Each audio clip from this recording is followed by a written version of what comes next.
Welcome back to the Enlightened Misfits podcast. I am your host, Lauren, and in today's episode, I have Samantha. She is a certified quantum human design practitioner. She uses this modality in her family well-being practice to help parents understand themselves and their children through this fantasizing lens. Samantha, I'm so excited for this topic. So, tell me a little bit about where you started, what kind of got you intrigued with human design, and like kind of a little bit of where you are today. Yeah, well, thank you for having me, Lauren. I'm really excited to be here on your podcast and talk to your listeners. My journey with human design started back in 2020 during the lockdown. Like lots of parents, I had to stand down from my corporate role. So my background is project management and business analysis. I was actually a newly single mum then as well, because I'd come out of a 17-year relationship.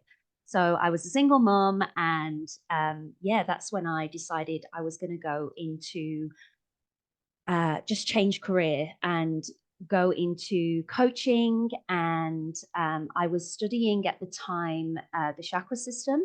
I've always been fascinated with healing modalities and anything metaphysical or off world, just Yeah, anything energy, and the science around that I was really interested in. So I decided that, you know what, I'm going to actually change career. And this is, so I was training to be a holistic health coach at the time. So at the time, the way that human design found me was it was a friend who was, she knew a lady who was doing human design. And that's kind of where, when I first Googled it, and I thought, oh, maybe not. Maybe I'm just kind of doing too many different things. But it came back around. And then once like most people, just went to the website and looked at this body graph and just was like, oh my God, what's this? And yeah, I saw the chakra system and I was like, oh my gosh, there's something in it. And I just felt really drawn and called to learn more about it. So that's kind of how my journey began. And once I realized what my energy type was and my profile, and I read a little bit about it, I was like, holy moly, if I can get that much information from that, this is going to be a really awesome tool for me to use as a springboard, right? To help people understand themselves on that real core level. And at the time, during my training as a coach, it was all about knowing who you are and learning how you've been conditioned and where you kind of went wrong with your self-worth and all of that. So it just kind of all slotted into place. I guess I could say the universe aligned. And so that's how I came across human design. that's awesome. Yeah, that's kind of similar to my story. I think it was back in 2018. Was it 2018? Because I got divorced 2019, but it was 2018 when I kind of was like, why did I even get married kind of thing. Like it was just like I was just so unfulfilled, I feel like. Mm. And I was just scrolling through Instagram and it was like, what's your energy type? And I was like, what is this? And then I was like you said, I kind of went on the website. I was like, oh, I'm like, what is this thing? So then, of course, not that there's probably somewhere in my chart that I'm like this investigator, but I do know that one of my Mercury gates is 64. So it's like I needed to know in depth like those mysteries of life. I wanted to know the why questions. That was who I was. And that's like what I do Mm. now. It's like I always ask why. And it's like I need to figure out, and then sometimes it's just like maybe it's just unknown, Lauren. Like maybe it's just the unknown. So it's like that was where I pretty much started with human design, figuring out like, okay, so what am I supposed to do now? Like, it's like, okay, I know this. And it's like, and I feel like I think it seems like just because I purchased your, content before, I feel like you and I are the same. And maybe it's our profiles, maybe it's whatever. I don't know what it is. But a Yeah. lot of human design readers, what they do is they teach you it, but then they never really tell you how to implement it in your life. And it's like, Yeah. what is it? What if you know this and that? It's like, how do I apply it? And I feel like I've asked a lot of people, like my clients and stuff, and I'm like, what makes human design different? If you go on, it's very loud. I feel like everybody's doing human design now. So it's like, what makes me different than somebody else? And then they were like, because you can apply, you can go on your page or you can work with you and you can actually apply it. And I was like, that's true. Like, I just kind of had to figure out what was the difference. So I Mm. personally would love to hear your insights on human design and how, by understanding it, it can impact your life. Yeah. Well, I guess from my perspective and how I started to, I guess the awareness, right? It all started with just the awareness of who I was on that. It just resonated with me. I was like, this is me. My 6'3" profile, this is me. It just explained something on a profound level that no, I could never, like, I always knew that I was different, but I could never ever put the words to it. So that for me was just mind blowing.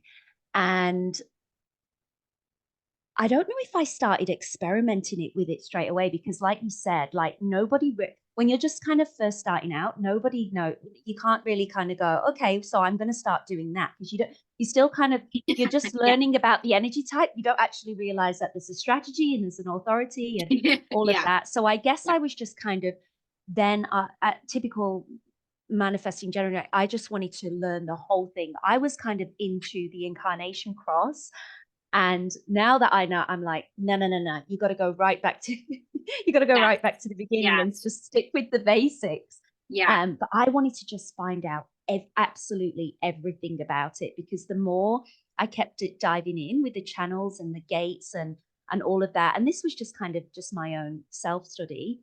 Yeah. Um, it just firstly it just brought the awareness and I just really felt really understood by the system. And then I guess Mhm. um, the next uh, the next thing was to dive into my children's charts because I thought, okay, well, if this can help me understand me, like surely this, like if I understand my kids on this level, then that's going to help me parent them in accordance to how they're wired.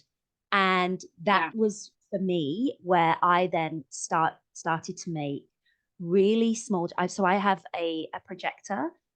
She's 9 now, but at the time Oh, okay. she was 5.5.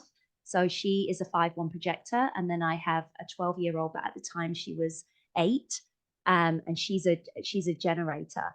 And I just started to do little things. I started to just small things like I did not wake my projector up in the morning. I would just let her rest. So instead of getting them up for school, like my generator, she'd be up at like 7:30, and I'd let Bessie, who's the projector, I'd let her just sleep in.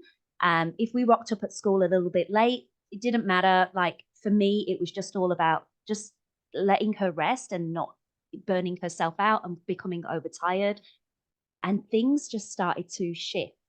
And then it Wow. was then it was the attention, right, from how she used to uh or how she still does, how she needs that more she's got a bigger attention cup to fill. It was Yeah. just all those pieces that I was just like, wow, wow, wow. Okay, where do I learn more about this? I'm sorry, I don't even know if that's answered your question, Lauren. I've just gone off on a big tangent, and No, I actually was going to yeah, ask. I was going to ask you to share. I would because I wanted to know about your. I was going to ask about the. You might have just got telepathically got the message because I was like, okay, I want to talk. I want to hear about the realm of conscious parenting. So you were literally just yeah, answering my next yeah. question Okay, because I was yeah, curious. I was curious, and I know a lot of my the listeners are curious, and I know a couple of my clients I know that will be listening. They one is a 6'3" profile, Mhm. And she also has, now she doesn't have a projector kid, but I know a couple other people. I was just curious of Mhm. how, when I was a kid, how if my parents would have parented me if they knew about human design, how much different. And I definitely resonate with don't wake me up because I like to sleep. And Yeah. sometimes it's like, obviously I have to get up because my daughter, she is the spring chicken in the morning time, like 5:30, 6 o'clock. It's like she's up now, she's generator. So there we go. So, but it's like I just know that I have to go to bed early sometimes. If I'm tired, I just need to go to bed. And it's like I need to just shut now. That's the thing about a projector. They're going to burn Mm. out quickly because I have, it's like my 6-2 brain or profile brain wants to like have all these ideas, but I don't have enough energy to implement them. So it's like, Mhm. just write them down and just wait or, go find a generator to build this, cause that will be like, in business, I should say. So it's interesting that you started talking about that because that was going to be my next question. Like just say if somebody has their projector or their manifestor, because right, manifestors don't have sacral energy either. So Mhm. how would they parent their kids to save their energy if they have a manifestor and then a manifesting generator? Like they're obviously going to have two kids that have the pretty much the same energy, but they don't have all of that energy. Like what would you say to them if they're like, I'm constantly burnt out, I don't have energy? Like what would be like a Yeah. tangible thing that they could do for themselves to kind of help reserve that energy? Yeah. Yeah. Well, that's so in my reading book. So I basically explain to parents how their child is wired, how their energy works, how they Mhm. best sleep. So I guess it's more kind of understanding your own energy type and what you need. Mhm. And I firmly believe that, before in human design, before we look at anybody else's chart, we've got to kind of understand um, our own. Right. And as parents, we've always got to fill our own cup first. And it might sound a bit selfish, but that's kind of where we need to start. If we're not taking care of ourselves and we're burnt out, like where do we I mean, this is regardless from human design.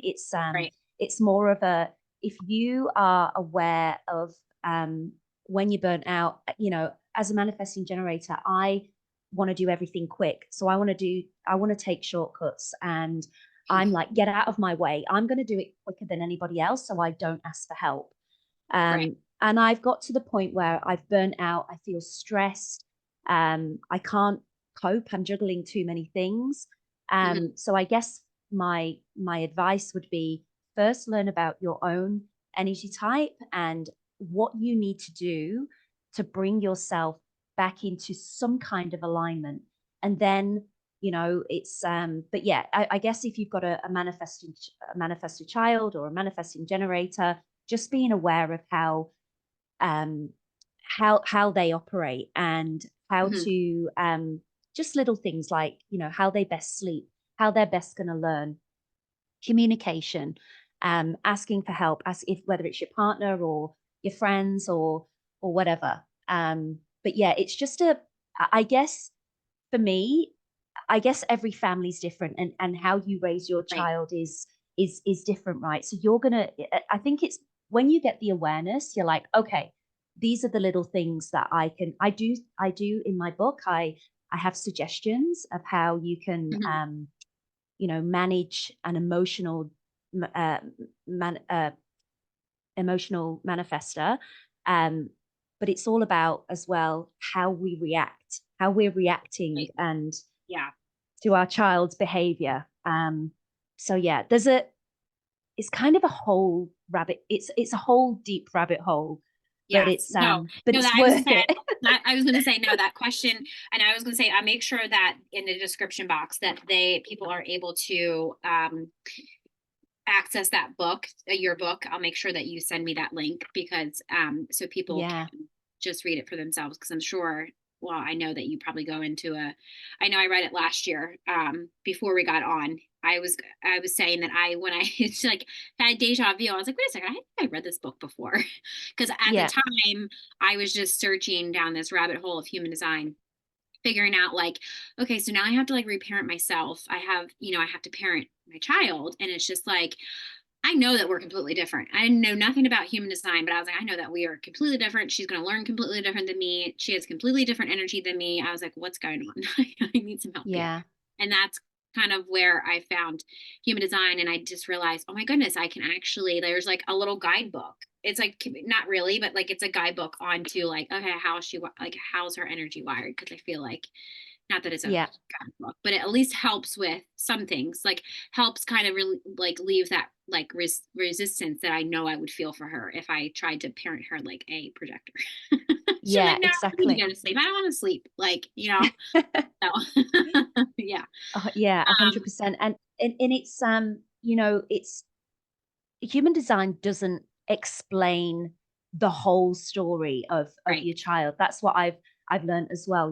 It's the way that they're changing all the time. They're going through different milestones, so it's not always about, okay, so where am I going to find the answer in their human design? Like, as I was saying before we jumped on here, Yeah. at the moment I am feeling massively triggered by my 12-year-old, who is, oh my God, she's just gone into this real sassy teenager who I'm just not liking her shadow side at the moment. And I don't like how I'm responding or reacting to her either. And so it's Yeah. like, okay, so where is it that I'm out of balance? It's always kind of coming back to Yeah. me. But it's hard, right? Because it's like, Yeah. I'm when you're kind of in this space and when you have that awareness, it's like, okay, so what do I do now? Do I just am I gonna have this conversation with her and I'm gonna keep coming up against this block? Yeah, Yeah. there's a whole story about she's just not feeling listened to because she wants A, B, C, and D, and she doesn't help at home, she doesn't contribute in the family, and Yeah. it's just it doesn't always give you the answers, is what I'm trying to say. But what Yeah. it does do is it brings awareness to how you're reacting as a parent. And in the book as well, for each center, because the centers for me and how I've how I've learned human design, that Yeah. contains a huge amount of information of how you can bring your child back into balance and how you're reacting or responding as a parent. And so, yeah, Is that kind of it's like the undefined centers? Like the undefined, like the shadow centers? Is that kind of the same thing with the kids? yeah, like yeah, they have their unbalanced themes, and and then so in the book I will kind of know this is kind of what it would look like if they are in alignment. This is Right. what their behavior is going to look like when they're out of alignment. Here are some suggestions of how to bring them back into alignment. So it's Okay. I've tried to kind of work it as how I would like to kind of read the book. I mean, people talk about human design in many different ways, as you Yeah. know, Lauren. And I guess the way I've been trained, and my mentor, who we talked about earlier, Karen Curry Parker, like she is, she's a child development specialist, and so that's kind of Yeah. how it all of her teachings and um is resonated with me, and so Yeah. yeah. I always call her my fairy godmother. Actually, me and my friend Tracy, we are, obsessed with human design too. And it's like, I was like, she's like a fairy godmother. So I was trying to figure out her energy type. I was like, she has to be a manifesting generator. I mean, gosh, she has 8 kids, She is. Yeah. She is. She's a 4/6 manifesting generator, Yeah. I know. And then there's, and and then she is. four, She's six, she's two. amazing. Absolutely Yeah. amazing. Yeah.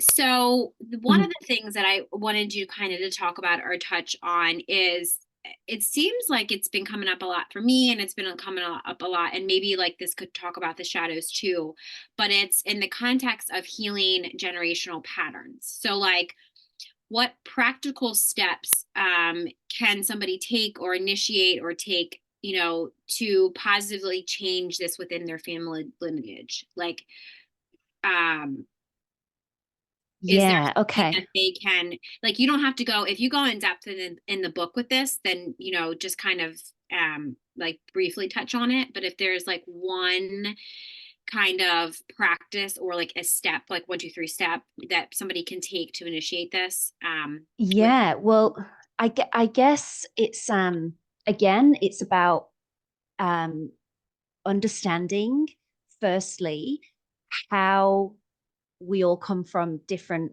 families of origins, different cultures.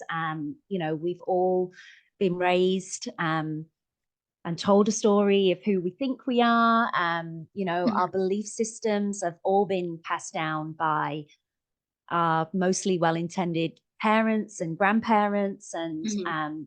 so some of us have been born into a religion or cultures or in societies. But yeah, I think having the awareness of how you have been conditioned and um, that is this, I guess that's where you would begin. Um, but yeah, it's realizing that and then understanding that that is you have been conditioned away from your authentic self, and then having a, a story through the framework of human design. I mean, we're also kind of trained, and I'm a huge believer that the human design system is not meant to be a labeling system. Like, you are not, Right. you're actually not your chart. You're way beyond that, but it's a Right. fantastic framework to work from. So I guess as well, just coming back to um, understanding that you have been um, conditioned away from your authentic self, depending on how you've been raised, your religion, the culture the Yeah. society that you've been raised in, even just your the friends that you surround yourself with. It's kind of it's impossible to not be conditioned. It really is. It's really hard. You can't ever avoid it, but you can start to control it as you understand. I think that now that I understand my human design, I'm like, yeah, I don't believe that, but now I know how to respond to that person in a healthy Right. way. I can Yeah. have a debate in a healthy way, whereas before, so I've got a defined ajna, and before I would just be like, no, well, I think this and you're wrong. And now I'm like, oh, okay, well, you think like that. So it's actually made Yeah. me a better person. Yeah. Does that answer your question? Yes, it does. Yeah. I was gonna Yeah. say, my when you went to understanding your energy centers, because I would always look at my chart. My whole chart is, everything is defined except for, of course, my root and my sacral. So I knew in this lifetime I had to figure out how to be grounded and how to rest, I guess. Pretty much just like, when do I know enough is enough? Am I putting too much pressure on myself? You know, and because people are like, wow, your chart's like amazing. It's like everything's defined. I'm like, that's not always the good thing. Like sometimes there's a lot of conditioning. I feel like sometimes that I have to kind of work through too. I have a defined ajna too. So it's like, I always thought people were wrong. I'm like, no, that's wrong. You need to believe it this way. And now I'm just like, it doesn't matter. You believe whatever you believe. I believe what I believe. And then that's fine. So yeah, Yeah. I definitely feel like and I was really big into like past lives and generational healing and trauma and all that stuff, because I feel like Mm, that's huge too, that people are talking about that now. So here I am looking at my chart like, well, is there like a generational trauma that we like have to like work through? And of course, like of course looking at the chart, I was like, oh, of course mine's rejection. I'm like, because that's pretty much, and I feel like that too is like that core deep, like that really deep, deep wound that I feel like if you're mm, operating out of a shadow, it's always from that place. yeah. Always. It could be shame, it could be suppression, it could be whatever, but it always come like for me, um, it's always been that rejection. And am I rejecting myself? And most times I am. Yeah. Like I'm always, Yeah. rejecting some parts of.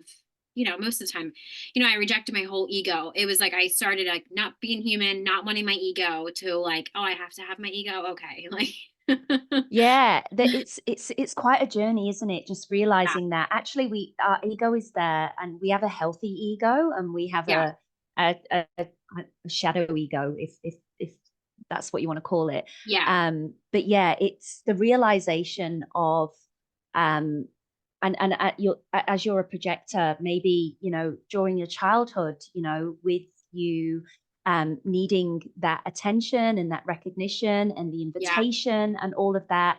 yeah, Maybe it kind of stemmed from that. But I guess just going back to your previous question about, how do we understand how we've been conditioned and generational patterns?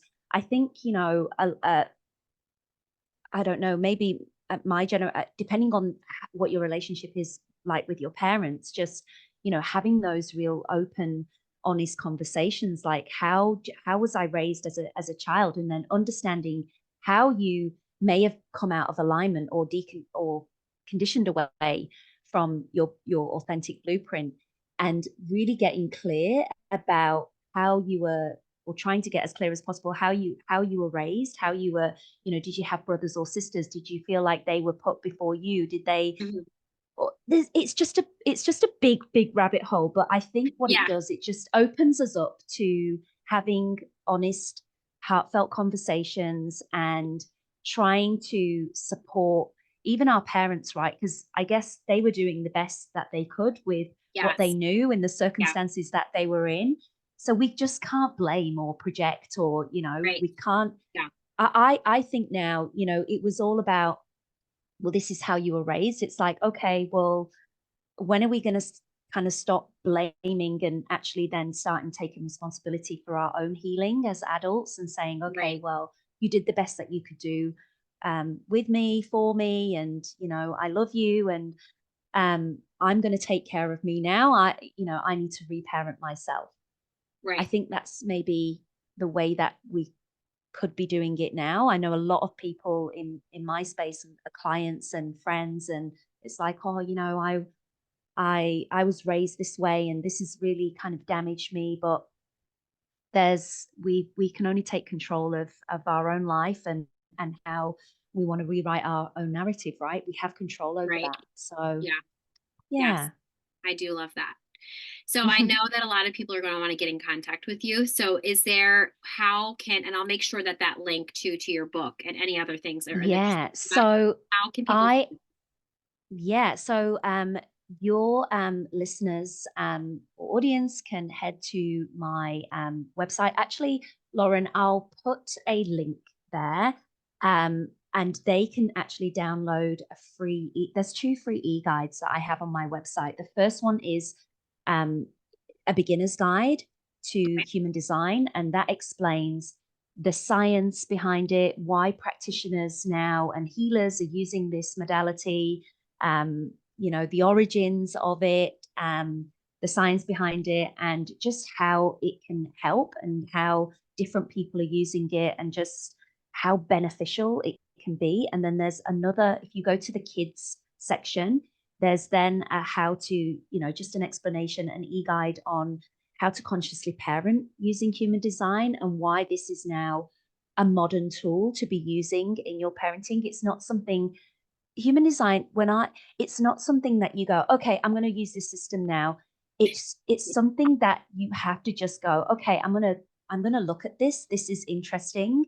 And when I speak to people who have their children's chart, they're just, that their mind is blown. They're like, oh my gosh, I just thought that they were doing that. They are so annoying when they do that. Now I know that this is because I'm not meeting their energy and yes, emotional needs. yeah, And that's what it's all about. It's not telling you how to parent. It's not telling you, I'm a family well-being coach, but I don't tell anybody how to parent. I'm just making suggestions, and yeah, how you can bring your child back into balance. Just try it. I mean, that's what human design is, right? It's your experiment. It's how yes, you can support your child and support yourself and your partner, right? It's a really good tool yes, for, if you're, I know you're a single mom, Lauren, like me. Um, for me, when my children go to their dad's place 50% of the time, we parent so differently.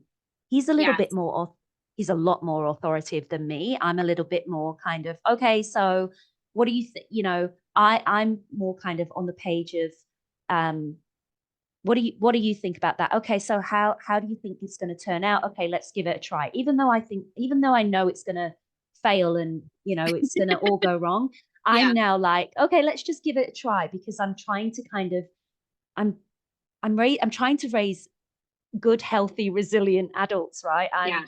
I don't want to micromanage them. So when I gave my kids' father their books, it was like, oh, okay. And I was like, well, can you just kind of try this with her? And then maybe you won't have the same problems when they go to and the same tantrums and that kind of stuff. So it can really help if you're co-parenting as well. Just come Oh, on the wow. same page Yeah. and so That's you can, amazing. Yeah. yeah. So Yeah. there's, yeah. I was going to Where say, was I I going with really that? wish, I was going to say, when you say that, I was like, oh God, that would be amazing if I could give him a book to read, that he Mm, probably would love that. So like my situation is a little bit different. Maybe it will change, but I conscious parent, or at least I try to do as much as I can that way. He's just kind of, it's more of the family that is mm, involved. So it actually, I could give the stepmom the book, and I know that she would read it, but she's more like helping me with her emotions. He just thinks it's crazy and it's just too woo woo and all that stuff. yeah. No, he Yeah, doesn't really same. like, he does, yeah, he's like, he just parents however, I don't even know what type of parenting child, like, I don't know what he calls his parenting. It's just kind of like there when he wants to be not kind of thing, no like Yeah, effort. So I always yeah. hoped that, it would change, or maybe it will get better, or like I just hope in a prayer kind of thing. So yeah, but Mm. that's actually a good idea, just to for other like listeners, or even I could even give it, I'm like, here, Merry Christmas, late Merry Christmas. Yeah. Yeah. But yeah, it is an amazing tool. And that's why I created and put together this whole way of doing a human design reading, I guess, was Yeah. because when I was doing readings, I guess what you would call the traditional way and having Mm. Zooms and that kind of stuff, I just felt like my clients, if they were coming to me in emotional or mental or in pain and just kind of, oh, okay, what's this human design reading? And you're a life coach. How am I supposed to kind of navigate my life? I just, Yeah. for me, it was too much for their headspace at the time. And so Yeah. I decided to put my readings together in a personalized format. So they come as a PDF book, or you can have an actual physical book made. So this is the actual product in a Oh, book okay. format. Yeah. Oh, So okay. it's this is personalized to your child, and it's your child's reading, so it kind of removes the noise of human design because as you know, it is Right. such a noisy space, and everybody's got Yes. their way of Yeah. is of interpreting the system. But I guess I've kind of purposely created this to blend the principles of conscious parenting and human design, and just really looking at your child's chart and the elements of your child's chart and how to kind of support them in their design. Yeah, that's amazing. That is Yeah. awesome. I was gonna say yes. The Zoom calls, the chart reading calls, it's kind of like I'm at this place that I'm just like, do I do it more of the book? Do I do it more of like a personalized thing? And I feel like I'm kind of going more towards how can I put all my knowledge into like just reading a book, like, or making a book for them so they can just keep it Yeah. instead of like recording calls, doing all that stuff. I feel like it's more powerful of doing it. Yeah. I love that you did it in the book form, because I feel like Yeah. that is more, I feel like a lot more people are doing it that way. And Mm. I feel like it's more, and it's not like it's just generated from a computer. It's like my actual perspective of your child's chart that's going Yeah. to be in this book. So yeah, I love that. Yeah. Okay, so thank you for joining us today on today's episode with Samantha on the Enlightened Misfits podcast. If you enjoyed today's episode, don't forget to subscribe. You can leave a review and share with somebody that you feel that would gain knowledge from listening to this episode. Stay tuned for more captivating conversations in the future. I hope you have an amazing rest of your week, and I will see you next time.